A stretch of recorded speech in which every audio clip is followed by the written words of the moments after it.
with members, I form partnerships to get things done. I work with teachers and I work with students. And the distinction between Monica and myself, if there is a distinction, I basically work with teachers who do K through 12. Monica then comes on board with the college circuit. She and I communicate a lot together. We share resources, we brainstorm ways to engage, but her piece focuses more on college students and what their needs are. My piece focuses on pipeline engagement with middle school students, high school students, and getting teachers and turning all of them into members, demonstrating value, and one day hopefully turning them into paying members. Part of the agenda too is to move the activity, our flagship, UNA-USA's flagship education program since 1999 has been Model UN. It's a great activity. Chris refers to it as fantasy camp. We are an advocacy-based organization, and it's great that we have a huge following of college staffers and high school and middle school students who convene around this significant activity which creates college and career education. It's timely activity. We believe in its outcomes as it relates to preparing these young people, but we have not really given them the platform to move from an activity which is experiential only to one that can really be implemented in the real world. So one of the things that we're looking at doing this year with the conferences, our conference, we've got 2 large international conferences that we're hosting in the spring. One is in March, which is the middle school conference. The other one is in May, which is the International High School Conference. Both of those conferences attract anywhere between 1,900 and 2,500 kids, depends on the capacity over at the UN and the capacity over at the Hyatt where the committees take place. But we are, for the first time, really creating a framework so that as teachers and students come to these conferences, they will also be aware of real committees that are, real campaigns that are in place at the UN, so that if a teacher chooses and the students choose, they can actually engage in being actively involved in the campaign. And that doesn't mean making a monetary contribution. It's great if we're not asking kids for money, but we are asking for kids to tweet about things that they care about. We're asking kids to put things on Facebook. We're asking kids to just raise awareness in ways that are significant and meaningful to them. Couple of things. I want to make an announcement. We'll pass this around today. I don't know if you've seen the email. Today, yes. we UNA-USA, that's us, we are releasing it's already released, it was approved a couple weeks ago by Apple. We have a Model UN app, which is it's a big deal. It was a partnership with the State Department. The app tells you how to register and prepare your kids for a Model UN conference. We'll put you on to this. The app links you to the State Department. It links you to the United Nations. It links you to the United Nations Foundation and keeps you up to the minute with things that are happening in those organizations. The app has something on it called a mini-sim. And please remember that word, because mini-sims are really the push that we're trying to do in 2015. Think about a mini-sim as the best of Model UN distilled down to an activity that can be done in a 60-minute time frame. There's no prep work for the teacher. There's no post work for the teacher or the students. You could be a novice user. You don't have to know anything about Model UN. You can do it, and I have a sample here, and you can kind of pass this around. We are really pushing the use of mini-sims as something that will revolutionize the Model UN experience for kids, but also something that is easy for you as members to do. And so there was an RFP, and we'll talk a little about the RFP later. One of the things in the RFP, there were 5 funding priority areas. One was, you get $500 to use the mini-sim in your community. It can be with middle school kids, it can be with high school kids, it can be with college kids, it can be with adults, however you want to use it, but to use the mini-sim in the context of an experience, and we'll give you money to pilot it. We want to hear your feedback. We're always looking to tweak it. This is the 3rd iteration of mini-sims. We did it 2 years ago for the first time with the Department of State. They wanted us to create something for their Foreign Service officers to use at post. So we submitted, I think that's the one you're looking at, Aaron. I believe that was 2012 or 2011. It was the first one we did. They came back to us second year. They really loved it. We did it again. They came back to us the 3rd year, and they made it sweet for us because they said they will fund you to do the app. And so this year we have the app, we have mini-sims, and we're going to be releasing 10 mini-sims throughout the year. We piloted the mini-sim last year at the end of the school year in September on 3 middle school classrooms. The students loved it, the teachers loved it, and we hope that you love it as well. So I wanted to kind of open the floor up and have a conversation and just get a feel for the types of things that you guys are doing. If there are questions about the RFP, before I do that, I want to address that. But before I do that, so a couple other things we need to think about. So Ginger and I had a conversation a couple weeks ago. We have the 2015 conference season coming up. And again, when I looked at your minutes, the more I understand the things that you guys are doing, I can feed you students, I can feed you resources, I can feed you some things. So I'd like to keep that communication going, and maybe it can come through you, and we just kind of share, and I can supply you with some things. UNA-USA is really trying to, we're trying to move away from the heavy lift of hosting full-scale Model UN conferences. As I said earlier, I'm a man of one upstairs, and there are many chapters who for many years have been doing our brand, which is Global Classrooms. They've been hosting the Global Classrooms Conference. And they remember the glory days when Merrill Lynch was around. Some of you are new, but there was a period in history where we had funding from Merrill Lynch, and we were able to really ramp up the program and execute it as a Model UN program needs to be done. We no longer have that capacity. We don't have the financial base to do it. And so that, coupled with the fact that we realized that far too many students still don't have the opportunity to participate in Model UN because busing costs, food cost, time, all of the barriers to Model UN still exist. Enter again the mini-sim. So the mini-sim is something that we're looking at trying to place in the hands of as many teachers in the United States as possible. Teachers are operating in a climate of Common Core. The mini-sims correlate back to standards of creating college and career-ready kids, as well as global citizenship. And we think that, along with the app, is going to revolutionize Model UN. So, be that as it may, we have the International Conference here in 2015. Hopefully, we will be here again in 2016. But I mentioned to Ginger on the phone a few weeks ago, what would we have to do, or what types of conversations would we have to have, or would the division even be interested in the possibility of co-hosting the international conferences in 2016? And the question would then be, well, what does that mean? What does that look like? What is it, all those questions that arise. I think on the surface, it looks like we would partner with possibly Lebanese American University. Why Lebanese American University? They are already they already have Model UN conferences, our brand of Model UN conferences in Beirut. They recently opened up a campus a couple blocks away here in New York City. They are interested in taking over the conference. And in taking over the conference, what that means is our conference is staffed by college students, so you need at least 150 college staffers from somewhere to host a conference. So that's a ready-made group of college kids. They know our brand. They know how our conference operates because every year they send a delegation. We actually fund them to run their conferences in Beirut. The division would partner with them possibly, if you guys like the idea, and this, of course we have much more to talk about with this, but the division would partner with LAU in 2016 to co-host and co-brand that conference. And one would ask why? Well, there are a few reasons. One, as I said earlier, the national office, we don't have the capacity to do that anymore. Makes sense. Two, if we are involved in Model UN activities, we being the national office, if we are involved in Model UN activities, we are only involved in Model UN activities because the chapter is involved in Model UN activities. And so if a chapter is not affiliated with these events here in New York, it will increasingly become hard to justify our involvement. It will become increasingly difficult to justify the outlay of capital that we have to do to host it, and frankly, to me, it's just poor planning and poor business. It doesn't make sense. It's a leftover of how things used to be. And I think, as long as it's not a heavy lift for the division, I think, the international conferences are a huge branding opportunity. We attract kids from 24 different countries, 220 different schools throughout the world. It is a wonderful opportunity to really give thought to how we can highlight the best of this division, give you a conference that's already programmed, already mapped out, and has been running here since 1999. It's almost foolproof. There's nothing that could go wrong with it. It could be a win-win. So I want to put those three things out on the table, and the three, just to do a recap. The 2015 conference season is coming up in March and May, and as you have needs, as you have events for K through 12 kids, we want to hear about it, so I can give you resources that we have.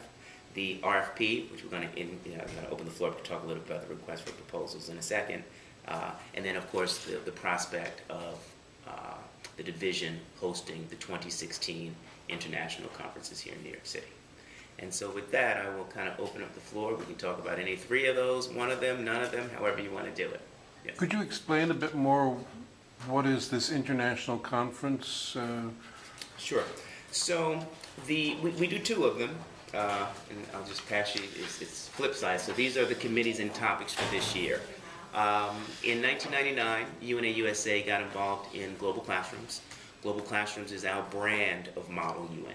We are kind of moving away from branding it Global Classrooms because it's just been very confusing, and that's the layover from the Merrill Lynch days. But we are still committed to engaging middle school students and high school students as the next generation of advocates. So this is our, when we think about increasing our membership, when we think about raising awareness, it's really the youth that we're trying to get to. And by the time that they're in college, maybe they become active in ways that are age appropriate for them to make contributions to UNA-USA. But so we host these conferences.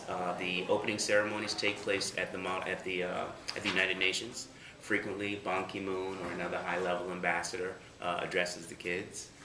Then for the remaining 3 days, they have conference and committee over at the Hyatt Hotel. It is a phenomenal event to see. It is an activity where students do a great deal of research prior to the conference. They come prepared to seek resolution to the world's most pressing problems. And we are looking to provide them a platform to do that. And what I mean by that is I had a meeting last week with the innovation team from the foundation.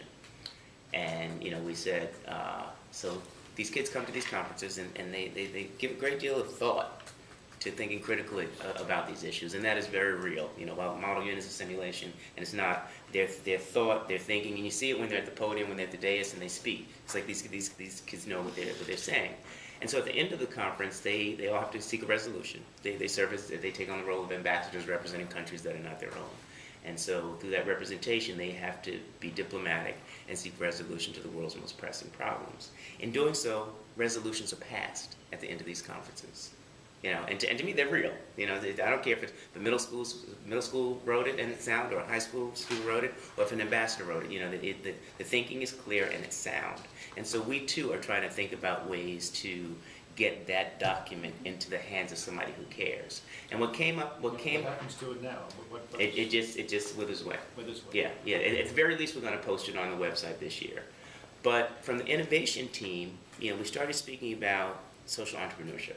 This whole movement, all over the country, particularly out west. Everybody's been a social entrepreneur.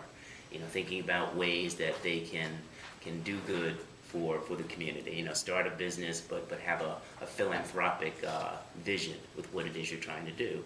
And so from the innovation team, we said, well, wow, what if we could take maybe 3 of the best resolutions and figure out ways to incubate a business for these kids? To actually create an opportunity for these kids to really become entrepreneurs. Because the question became, so we package this up nicely and we tie it in a bow, we give it to somebody, we give it to the youth envoy, or we give it to somebody who's concerned about youth, and all that stuff sounds great, but sometimes and far too frequently, it sounds great, it's like great, you do your little cameo picture, you shake the hands, you meet them, and then it goes over here, and nothing really happens with that. And for a kid, for adults that's hard, but for children that's devastating. So we don't want to create a situation of a false expectation. You've done something great, and we're hyping you up and patting you on the back, and you get a little award, and you really think your paper is sound, and it is sound, but then we give it to someone and nothing happens. And so we want to figure out a way to have that momentum stay with the creator, as opposed to giving it to somebody who might be overwhelmed, or it just might not. They might just get the paper at the wrong time. I'm familiar with a big conference that takes place at the New York Hilton. How does this relate? Which one? The national... That's Inman. Yeah, That's yeah. Michael Eaton. Michael Eaton is also, for those of you who don't know, he's speaking about Inman. And Michael Eaton and I and Rashida, we serve on the co-chairs of the Education Steering Committee. So anyone on your team who's interested in being part of that, please let me know, and I'll bring it back to them, and we'll reach out to you. But Inman actually, it differs in a few ways. Inman is a collegiate conference. It's college. Inman is more competitive. Our conferences are specific for Middle school students is one, and high school students is another. Our methodology, the philosophy of our conferences, we are a teaching and learning conference. And so we try to stay away from that whole competitive edge. Naturally, when you're debating something, you get passionate about your ideas, and you want to persuade people to signing on to your ideas. But we try to encourage students to compete against themselves. Everyone can improve in something. And I think those are the fundamental underpinnings. The other thing is we seek to attract 50% students who are from underserved communities. And so we have, on one end, we have students who from very, very affluent families and schools, and then we have kids who are from the hood, and they all come together around an issue. They understand that they all like pizza, and it's a beautiful affair to see. Is this mainly a New York area thing or a national? Global. Or It's global. It's international. how do kids come in from other countries? Word of mouth, and glad you asked that. So registration for both of the conferences opened up today. And so if you go to UNA-USA.org and you click on the link Model UN, there's information there on everything. What the costs are, how many students can be in your group, when the conference is, where it's hosted, everything. Everything is there, as well as the announcement about the app. Yes? It seems to me, your point on social entrepreneurship, maybe the orientation is public-private partnering or partnering rather than entrepreneurship, which is a particular area of partnering. And as Jeff pointed out, I think one of the things that's been positive about Rio Plus 20 and the various other elements that have happened since then is the concept of partnering is becoming more and more acceptable, and is possibly the way that one can get member states to be more comfortable with the idea of other than member states making these decisions. But for kids, I mean, the idea of being able to combine the private sector, the public sector, academia, and so on is something that one doesn't raise expectations that are not fulfillable, whereas entrepreneurship is truly a challenge to, as somebody who is an entrepreneur, I know how difficult it is for adults to do, let alone high school and middle school kids.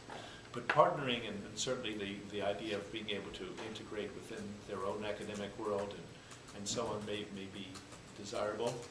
On the app, which is I think a fabulous idea, I tried to find it today, and I think you have to go, as opposed to the App Store, you have to go to the iTunes store and you have to pay 99 cents to get it. It's not free? No. I was a little surprised on that, but I may have been wrong because I'm not the world's greatest user of these things. But we set up an app, by the way, for the conference.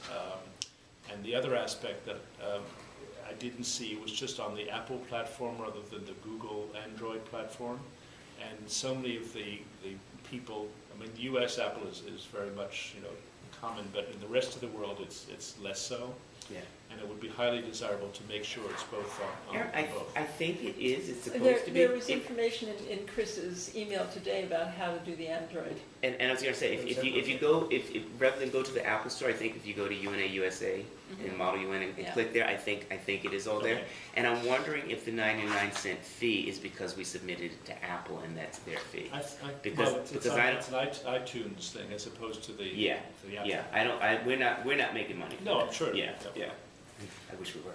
Jackie, one of the things that you've been looking for is a place for middle and high school student videos to be shown in a nice place. Yeah. And maybe you'd like to address that with Troy. Can you tell me a little bit about your video competition? Sure. It's still in the works. I think the target date that we're planning to launch the program is November 1st. And we want to have it open next March, and then in the spring we'll announce the winners. So last year was our first video contest, and we had a platform where we had sort of like a young professionals benefit, where it was a formal affair, and we were able to present the videos and to the crowd and the audience, and so the winners really enjoyed it, and we had great people in attendance. The co-founder of Upworthy.com was there. Carol Stern from UNICEF was there as well. a number of other people from Malaria No More. So it was a really great event, a really great audience, and a really great platform, and that's part of the prize for the video contest winners. We don't have an event planned for that, similar to that event, planned for 2015. So we're looking for something where it's a sort of like a high-profile platform for us to be able to present the videos, versus just our website, where the winners can be proud to display their winning videos. Yeah, I mean, it would be great if it was a formal event, but if it's something, even being able to watch it on the Model UN app might be great. How many videos?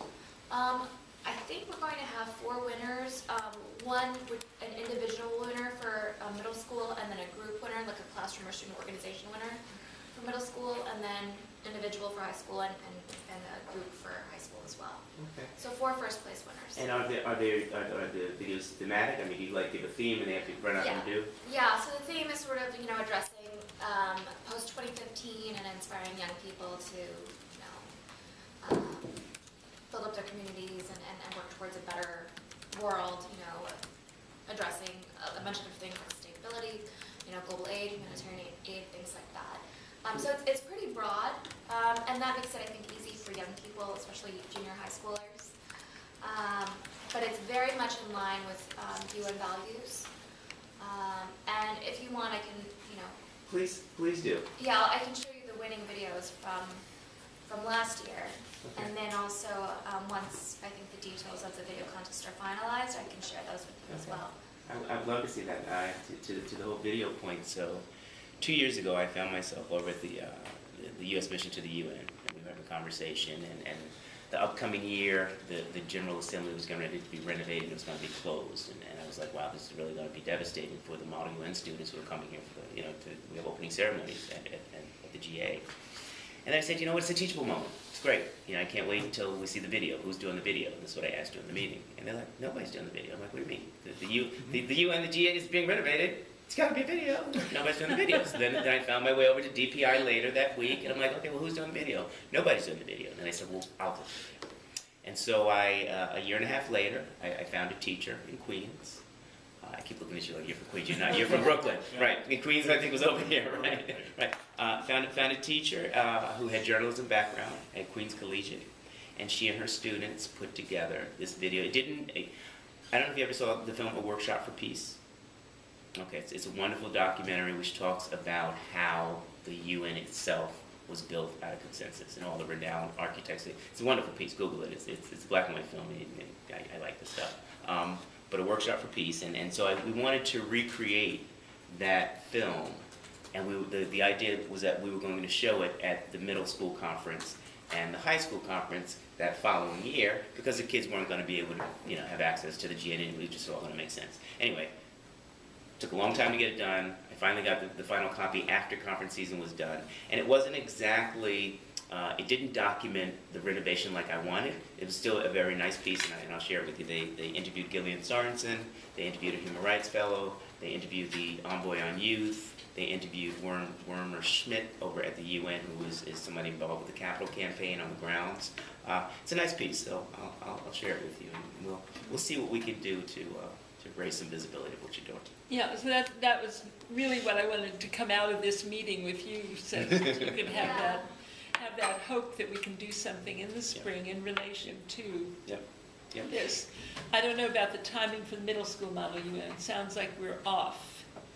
But we can figure that out. I mean, and there might be ways to make this a national thing, whereas other chapters, because I'm sure we're not the only one here that's doing something with video, and it could be a national competition that we use your framework and we post it on the web, and all of a sudden we have East Bay chapter and Tampa and Chicago, and that could be kind of phenomenal. Questions about the RFP? Has anybody had a chance to read the RFP? Yeah, that. And it's like the first couple weeks of the semester, so I'm like skimming everything very quickly. I'm very interested in it. We have an information session Thursday. The diamond information is on the last page of the RFP. I thought it was Tuesday. Sorry, Wednesday. It's Wednesday. It's Wednesday. When we have this. Wednesday. Yeah, it's Wednesday. And it's Wednesday when we have that event here. 7 to 8, yep. So that was my question about We have our welcome So, dinner. so at- David, if Yeah, you, that's I have 100 students. I understand, I totally understand. If you have questions now, you can ask, or you can just send me an email or a phone call, or just let me know when it's convenient, we can Yeah, do a phone call. let's chat about it, because I really would love to integrate this into our Global Scholars curriculum, and we can write it into the global problem-solving syllabi and all sorts of things, Awesome. so that would be Well, fantastic. and I'd really be and you'll interested. do it, the question is, how will you do it? Will you do it as a division event? Because you can't do it as a Delphi, unless, that were in place, so it would either be. Well, I need to figure out details on how to do it exactly. Let's do that. We could coordinate, Okay. we could even, in the process of being involved in conference consortiums of universities as well. I mean, there are other ways that we could get the word out, through this division, Yes. leveraging contacts I have through Adelphi and whatnot as well. So, Yes. I mean, there are all sorts of ways to do it. Okay, well, if you want a hard copy That of would the be thing, fantastic. I have a hard copy of the thing that you can have, the That would be RFP. great. Speaking of that, so these conferences are Pass right that here in your down. backyard, and we have, it's a big deal to staff these conferences. And it's a big deal to be the SG of the International High School. It's a big deal, trust me. Out in the model UN world, it's a real big deal. You'll see in the RFP that we're giving funding to chapters, and this might not apply to you guys because you're right here, but we can figure out that formula. We're giving funding to chapters who want one of their staff members to come and staff this conference. I'm passionate about that because let's say somebody's coming from California, San Diego chapter or something, and they don't know they don't know much about Model UN, but they're trying to figure out how to bring Model UN to their community. Well, identifying a college person that will give you $1,000, which covers their flight, and we put them up in the hotel, and they stay here and they staff our conference. Sure, they're going to have a great time, but they'll bring that knowledge back to your chapter so that your chapter can then figure, okay, you might not be able to do the grand 2,500 kids like we do here, but you will have one person on your team now who understands what it is to run a Model UN. And so I say to you guys, here regionally, if there are leaders who are in college, they have to be in college, if they are in college and they are stars in your division, or you're watching little rising, little young people get that voice, we want them to come staff our conference. Our conference is your conference. We want leadership to stay in the family. It's a wonderful opportunity, and if that person could be the Secretary General of the International High School Conference, and they are regional based, that's even better. And so, just to clarify a bit, because I haven't had a chance to thoroughly look at all of this stuff. Sure. So, could you just explain how this also relates back to the app? Because you mentioned that there was something also with the app. Is that a separate RFP? Or what Yes. is- 'cause Well, this the app is not an RFP. okay. the You said app- something about, The app is a resource that teachers can use and students can use to prepare for and to remain informed on Model UN and issues that are going on in the real world. Okay, there's no proposals about incorporating the app into teaching? No. Oh, I In- misunderstood. I in- thought in actually the you RFP. said something like that. Yeah, Okay. if I did, no. To the extent that the app is pre-installed with mini sims. It Yes, has 3 mini sims. sims. Okay. And one of the things in here, we're saying if you do a mini sim, we'll give you some money to do a mini sim. And if you wanted to use one of the mini sims on the app, or the one here, or some of the other ones we're coming out, that's where the app comes. That's the overlay of the app. Gotcha. Yeah, I think that would be great, just to have a more Yeah, in-depth conversation about particular partnership ideas. I see Lester with question. Yes. Will all these students everywhere use this app? The app can be used by anyone. How much does it cost? I hear 99 cents. What? 99 cents. Wow. That's a bargain. Yeah, it really is a bargain. Yeah. Is it only available in the Apple Store? To my knowledge, yes. Yeah, it's only available through Apple. Can you If there's another way that we can push it out there, let me know. I mean, I think we're with Apple because it's the main. No, there is. I mean, as I say, we did one for this recent conference. One of the NGOs decided to make its contribution. Okay. And the 2 interns did it essentially on both platforms and available free of charge. So there is a way of doing it. Okay. Happy to put them in touch with you too. Okay. For the international conferences, are you also interested in trying to contact kind of interested colleagues globally? Because, like serendipitously, I was recently contacted by a gentleman at the University of Belgrade in Serbia who is launching a publication called MUN Planet. And he's very well connected in the Balkans to these types of Yeah. groups, so I can definitely just connect you as well. Yes and no. I don't know what you're I'm interested in. always interested in I mean, I like to think and act globally. Truth is, we work for UNA-USA, Mhm. and to the extent that we can use our platform first to rally and promote U.S. interest, that's something we want to do. The other thing, some years back, WFUNA, we're part of the World Federation of UNA-USAs, and when we start going into other communities, sometimes we hear, well, what are you guys doing in our backyard? And so we're cultivating a better relationship with WFUNA as well, just so that we can share resources and have better synergies. But I think right now the focus is trying to stay domestic. Okay. Do you yourself, or does this, the college person, do you go to campuses and talk about the Model UN program? Is there, Yeah. you do? Yeah. Can yeah. you be invited to do? Yes. Yeah, that would be Monica Johnson. Monica Johnson. And if you look on the UNA USA website, you'll find a tab called Genuine. And Genuine really, if you think broadly about it, Genuine is our long-term strategy to engage youth. And these would be youth of college age. I mean, it's all youth too, because eventually, you stay in school and you'll end up in college. But yeah, Genuine will tell you about how to schedule that. I would like to interrupt for just a moment. Could we all stay until 8 and finish some business? I'm not accustomed to asking that, but if we're all okay, that would be wonderful. And I'm sorry if I've gone No, on too you long. have not gone on too long. It's just really important. Yeah, and there's so much there. Yes. Yeah, quick question. How do you track membership middle to high school and then high school to college? I mean, it sounds like such a natural pollinization there. That is a sore point for me. We are getting better with that, but it's difficult right now.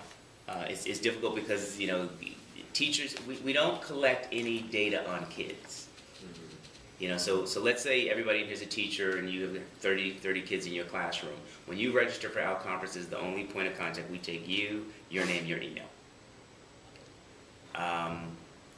At the high school level, we started the Thank the Peacekeeper campaign, and high school kids are able to fill out a card thanking a peacekeeper. You've probably seen the blue helmets that actually we do mail out to. Hey, you weren't sitting there all alone, were you? This guy. Okay. I'm like, wow, it's been a long day. Where did he come from?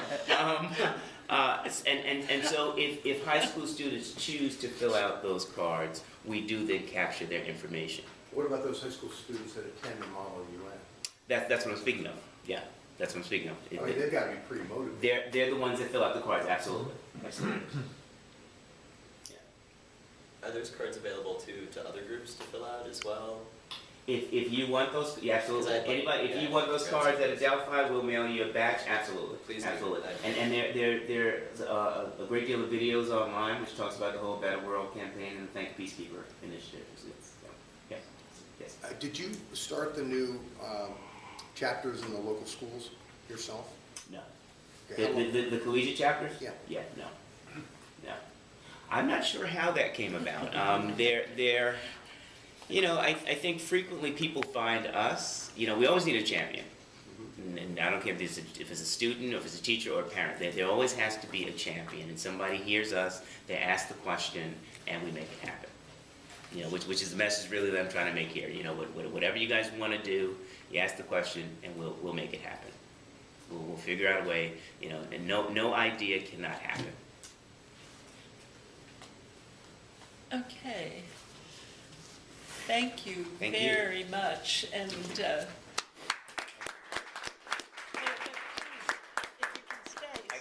I definitely will. Okay, Yep. great.